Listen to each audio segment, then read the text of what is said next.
Welcome, ladies and gentlemen, to this week's episode of Talk Exchange.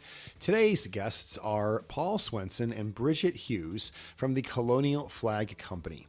In case you haven't heard, Colonial Flag Company is a really wonderful sponsor of Exchange, and today they talk all about the America 250 project, which is happening in 2026. Lots of great information in here. Be sure to check the description in today's episode for a little bit more information, as well as some video links and some email contact information and more. Thanks for listening, and we'll see you again next week.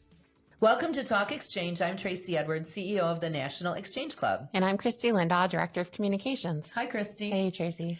It's such a big year. I feel like it's always a big year, but this is an exceptionally big year, especially for Exchange Clubs nationwide with the 250th anniversary of the United States of America coming up. Do you know what they call that? Yes. Tell us, though. Sequicentennial. I was hoping you would pronounce it. You did that perfectly. Thank you. I like that. There's a word for it. Yep. That is true. And I know Exchange Clubs around the country are getting excited about it and planning. And we debuted the plan that they can participate in back at the National Convention, which was fun to see people just embrace that and get excited about it. Yeah, and I'm really proud of us. Our close partnership with, Colonial Flag, who's our guest today. It really gave us an opportunity to get ahead of the sequicentennial and start planning early. We've been working for maybe a year and a half on this. At least, yes. Yes. Yeah, so I'm excited to see it all come to fruition. Definitely. Well, that's a good partnership, and we have our great partners today from Colonial Flag Foundation, Paul Swenson, founder and owner, and Bridget Hughes. Welcome, Bridget and Paul. Thanks for joining us today. Oh, we're so glad to be here. Thanks for letting us join you all today. Well, we were excited. A fun fact about Paul and his wife Elizabeth, they are actually the second largest donors to the National Exchange Club Foundation ever. So that's a sign of a great partnership. Yes. And Paul, thanks to you and Elizabeth for your generosity and for really giving back to Exchange via these healing fields that have been going on for so long. And I know we were talking at the beginning, but take us back to how this started. Well, first of all, it's an honor to what you just said there. I didn't know that, but and it's such a great cause that I have 3 granddaughters right now that my son has, and I look at them and I realize that someone's benefiting out there through the foundation because of a little thing that we do, and I'm just so glad that you guys do what you do to educate your club members nationwide and the community nationwide. And glad that we're a small part of that. Thank you. But thank you. Yeah. So, just as a brief introduction, right after the terrorist attack, September 11th, 2001, we were in chaos, both as a nation, but as a company. We have a flag company called Colonial Flag that sells flags. And we had, we were just overrun with people requesting flags. And that died off after about, probably about 6 months or so. But I knew coming into the first anniversary it was going to be something special. How do you acknowledge that or recognize that? And so coming into that, I'd read a little article in the newspaper about how many insurance claims there had been for people that they thought had died that day. It was 2,987 at that time. It's grown since then.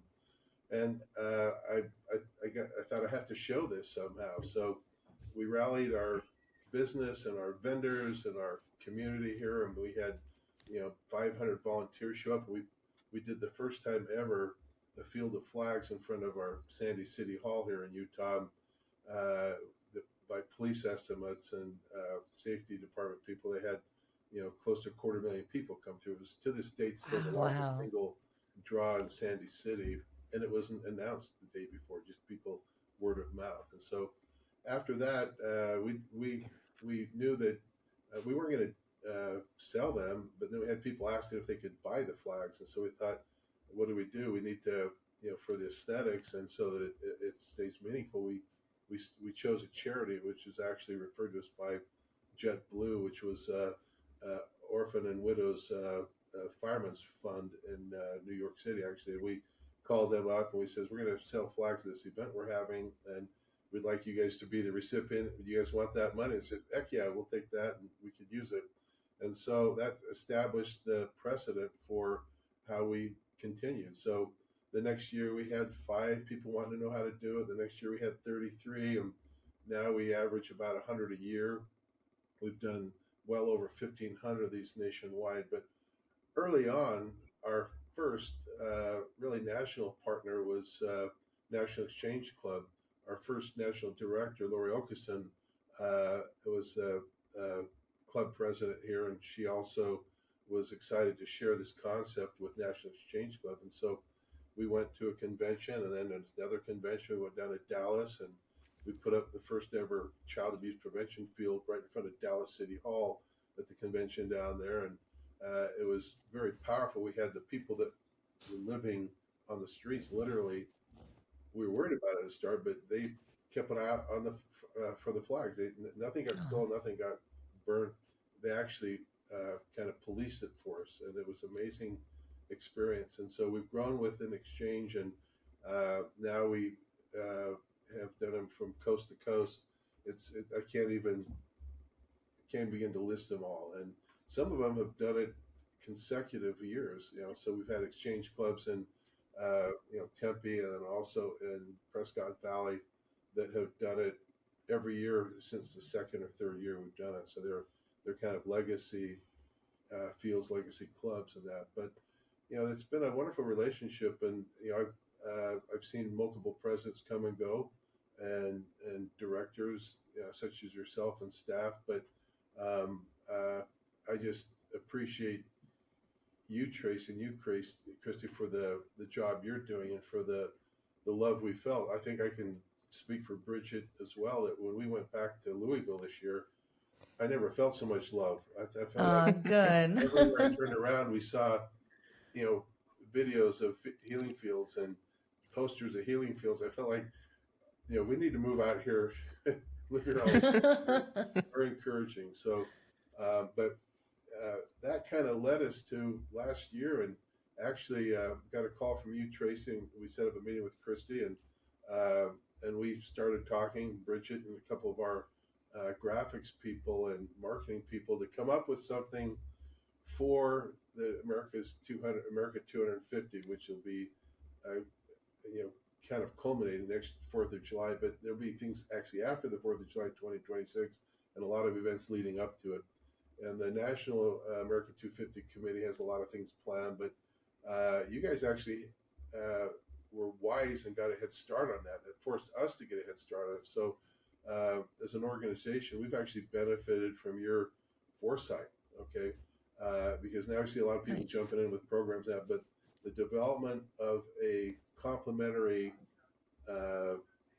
plug-in to existing fields of flags that are going on, or stand alone just by doing these events that we can describe in a minute. It all started with that conversation back, I think, last September or October. So we actually it matured a little bit in February, and I think we refined it until we were at the convention in Louisville. Yeah, it's exciting because what we envision, to your point, exchange clubs nationwide conduct fields of flags with you for a number of reasons, but this is an opportunity really for every club, every community to do a flag, because the way this product package is designed, there's truly something for every club size, right? Yeah, you wanted it scalable so that any club at any stage in their development, budget-wise, could handle it. So what we decided to do, and this was not instantaneous, but it kind of evolved, was that we have start out with, well, let's do one flag that was the historic flag for that year for every year of the 250 years. So it starts out, with the Grand Union flag, which has the British flag up in the Canton, and then the stars, and then the stripes, and then it went to the Francis Hawkins, and then after that, 17 years of the Betsy Ross flag.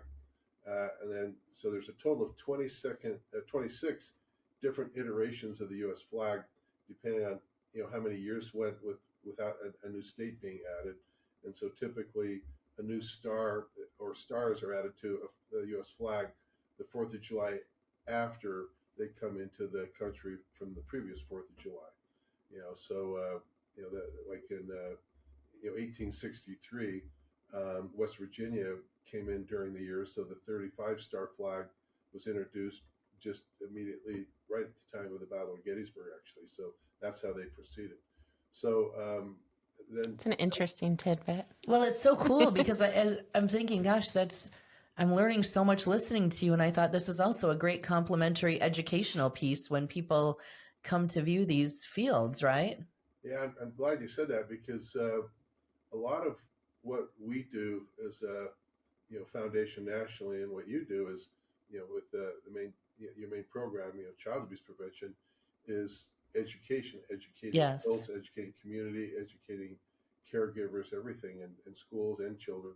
And so each one of these flags in the 250 flag field has little cards on them. In fact, I actually have a stack of them right here. Here's the cards. All right. Good. Good. In that year in history. So 1776 Nice. on up. So that's one 250 card kit there. And those actually allow the families with their kids, or classrooms. We've seen busloads of kids getting off, and they walk through it, and they kind of snake their way through it, and they actually are able to read a synopsis of U.S. history in about half an hour. Okay. Wow. And then we That's have cool. a smaller one to show you here. This one here is a 26 flag set that we developed with your assistance, which is a smaller, easier to do thing. Instead of 250 flags, which can be expensive, 26 flags, you could have an existing field of flags, whatever size your community chooses, whether it's for 4th of July, Veterans Day, or 9/11 or Memorial Day, then add 26 flags to represent all the flags. And each one of these cards are a little bit more abbreviated. It has the years that the flag flew that particular individual flag, and so they have a little bit shorter experience. That one's more suitable for smaller events, complement an existing field, and also it can go in schools outside the school or inside school. We have an indoor version that sits on stands, so the youth can walk through there and actually be inside their school building and read about the America's history. Wow. Yeah. That's so cool.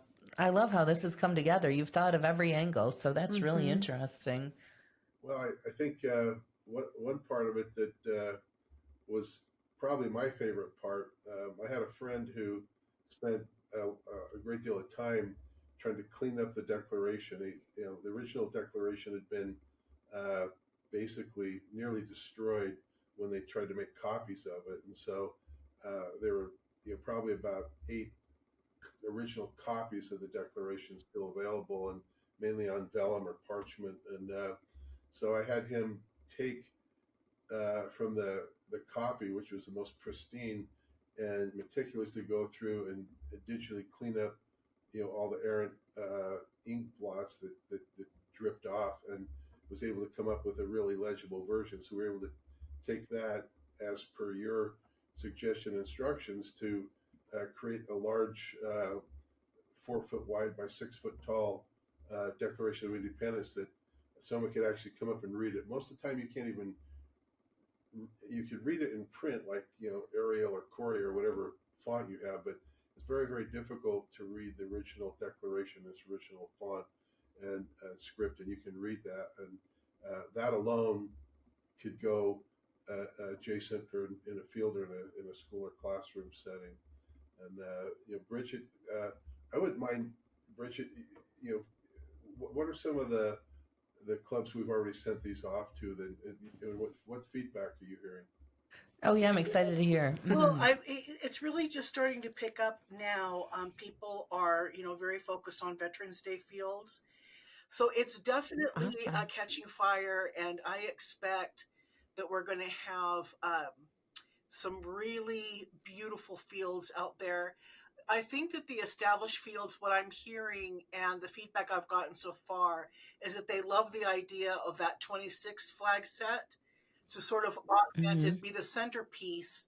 The 26 flags with the Declaration and the 2 250 logo vertical banners. They love the idea of that setting off their field. And my impression is that some fundraising is taking place for those purchases. So I expect that this is going to be taking off, and I expect to be hearing from a lot more clubs over the next 3, 4, 5, 6 months, definitely. Most definitely. And I know a field is planned for Omaha, where we will have our national convention in July of 2026, right after July 4th. I believe we're there the next week. Correct. And so that field will still be in place for members visiting the convention to see, and that'll be a super cool experience. Yeah, we spoke to Trent Hunter. Oh, good. Yes. Right. So yes. I got the impression that he was going to be sort of part of that organizing committee, or so he's Trent has got some big plans. He will. Good. Yeah. So, that's exciting. Yeah, it's very exciting. We have friends in exchange all over the place. Yes. Yes, you do. Definitely. So he was definitely someone who has some big visions for that field, for multiple events. Omaha being one of them. Fantastic. Excellent. That's really good to hear. Yeah, we'd like to have them all across the country for sure. Great publicity opportunities for clubs. Definitely. So it sounds like you're also an American history buff, Paul. I was thinking about this and I thought, we know you as a vendor and a partner and as a friend, but you really have this in your heart and a deep love for American history and the flag history, apparently. The reason I'm chuckling is because you can't do what I do every single day with the military, the public, with historic venues and everything, without picking some of it up. Am I a historian? No, I listen really well from all the smart people that are around me, and we've had vexillologists. We've had there were people that research flags for a living. Quite honestly, and I hope I don't offend any vexillologists, but if you're having a hard time sleeping, you need to go to a vexillological convention. Okay,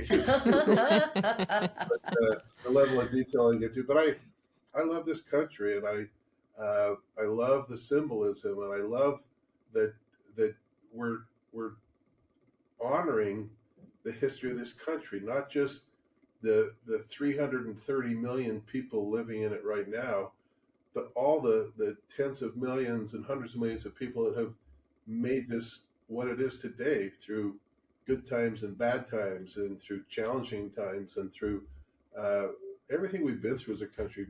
Very depressing times, but the flag, which we honor with these fields, whether it's for America 250 or just a healing field, that flag is symbolic of what we hold true and near and dear, and like I've said, is that its main focus is always, as opposed to a lot of countries, some flags have green because they're agriculture, and some have blue because of their water or whatever, and yellow is a popular color. But our flag is red, white, and blue, and the canton represents the unity of the states. It keeps growing. 13 stars. Now it's up to 50 stars. Okay. And the stripes stay the same to remind us of where we came from, 13 stripes. But like I've said in the past, I one time calculated the density of stitches in a 30 by 60 foot U.S. flag, and between those stitches and between some math, I figured that there might be around 300 million little individual stitches in that flag. And how I like to think of it is that we as a country are 330 million people strong, and we'll have a tornado in one part of the country, but the fact that we're strong over here, we can pull together, and the fabric of the nation, for all the rest of us holding hands, keeps us together while that part of the flag heals. And then you might have a tornado or an earthquake or some other disturbance, but the rest of the flag holds strong while that area heals. And how do you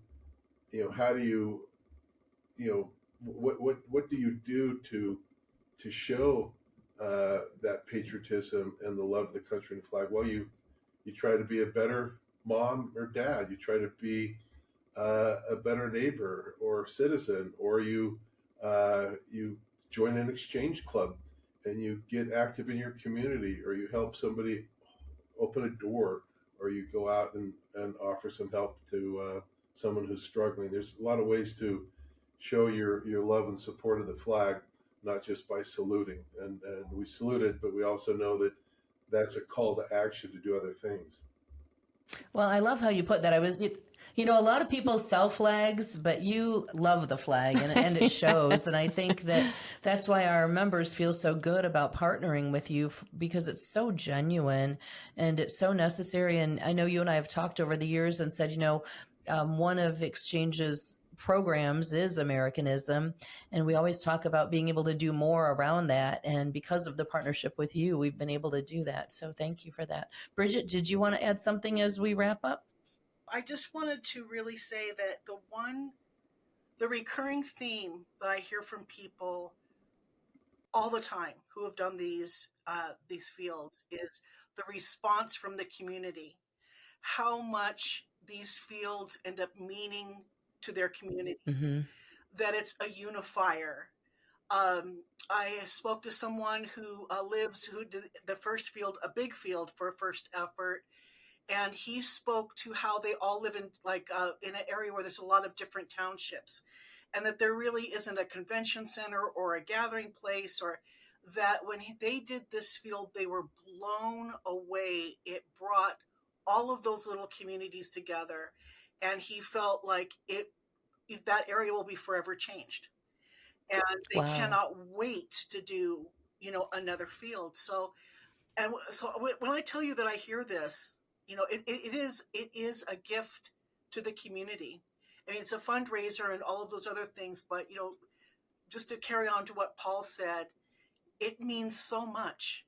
So I think that if you want to gift to your community and have something that's very powerful and that they will be looking forward to every year, this is really a fantastic thing to do for your town or your city.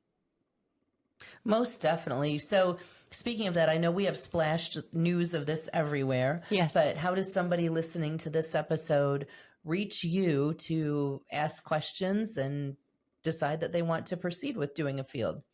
Well, we definitely have all of the different iterations on our website, healingfield.org.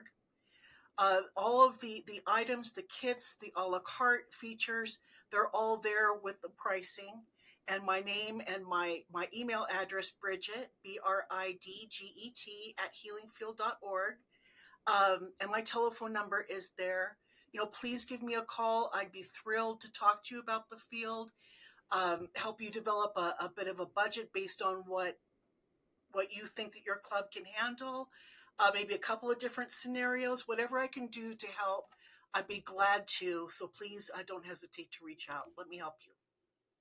Well, fantastic. Thank you both for joining us. We're looking forward to seeing flags all over the country. Yes. And partnering with you to make this just such a grand celebration as we lead up to July 4th, 2026. Thanks for your partnership, Paul, for your generous donations as part of what we do, and just for your love of the flag and continuing to carry the torch for this since you started. And to our Exchange Club members listening, please do reach out to Healing Field for information on how you can conduct a field of flags, which is what we want every club to be doing in communities across the country. That's right, Christy? I'm not going to let you end yet. Okay. I have a shameless plug. Oh, go right ahead. Yes, you do. Please. We have co-branded America 250 and Exchange hats and t-shirts available. Oh, people online. will need those as they put these flags together. Yeah, they're really affordable options. Mhm. We figured a lot of people would want these items, so we Yes. made them very affordable. Good. Yeah. And that's buyexchange.org. I love that. Absolutely. We need to have the whole package. Yeah, 3X. That's what I always have. We do. We I'm do. sure we'll send you one. Absolutely. We Mhm. certainly do, because that will just put the package together and tie it with a nice little bow when members wear those shirts and hats, right? What says Exchange loves America more than an America 250 shirt? You've got it. And that's a great way to end, because Exchange certainly does love this country and Mhm. represent it all over. Well, thanks to our guests today from Healing Field Colonial Flag Foundation, Paul Swenson and Bridget Hughes. This has been a great experience. I can't wait for people to listen. And as you're listening, there are a couple of videos attached to this episode. So click on those for more information. And if you'd like to learn more about Exchange, please visit nationalexchangeclub.org. And thanks for tuning into this episode of Talk Exchange. All right. Thanks, you guys. Love you. Ping. Wow, that was awesome. Thank you both. Rockstar episode. I loved it. Yeah, that was a great one.